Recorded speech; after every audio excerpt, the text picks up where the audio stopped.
Welcome to Lesson 7 on CACFP Infant Feeding Requirements. The information can be found in Appendix C of the manual. This lesson will cover how to correctly claim infant meals.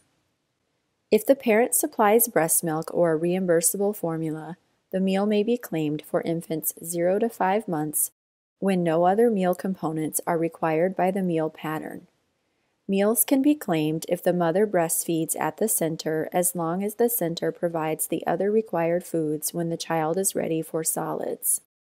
The mother may be a center employee as long as she breastfeeds on site. When infants start solid foods, usually around 6 months, the family may provide no more than one meal component in order to claim the meal for reimbursement.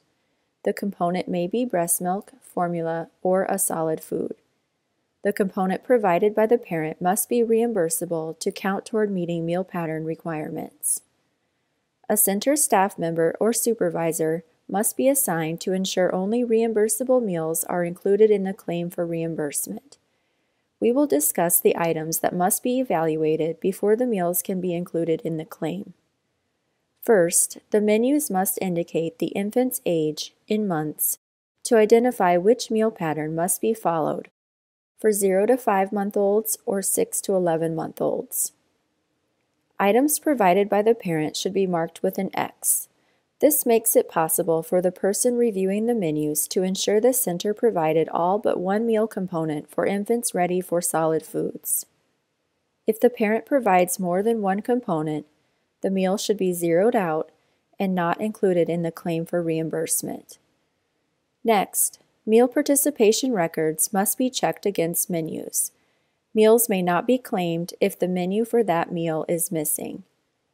Menus must also be checked to ensure meal pattern requirements have been met based on the infant's age and readiness for solids. The meal pattern for infants 6 through 11 months includes components in addition to breast milk or formula. Each component only needs to be served after the parent indicates their infant is ready for it and the meals are consistent with their usual eating pattern. For example, an infant may eat mashed banana one week and not the next week, or they may be served a fruit or vegetable at breakfast only. Meals should not be disallowed if a food is offered one day and not the next, or is not served at every meal if it is consistent with the infant's eating pattern. However, in this example, if an infant no longer eats mashed bananas, but is eating another fruit or vegetable at meals or snacks, you must offer it. It is recommended to communicate regularly with parents in writing to determine what solid foods to serve. The form Infant Foods Tried at Home is recommended for this purpose. The form is available in the manual and download forms. Reimbursable foods must be used to fulfill infant meal pattern requirements. If the parent wants non-reimbursable foods to be served, these foods may be served if they do not pose a risk to the infant, but cannot count toward meeting meal pattern requirements. If meals are served that are missing required components, but include non-reimbursable foods instead, these meals cannot be claimed. Non-reimbursable meals identified by the person reviewing infant records should be zeroed out and excluded in the claim for reimbursement.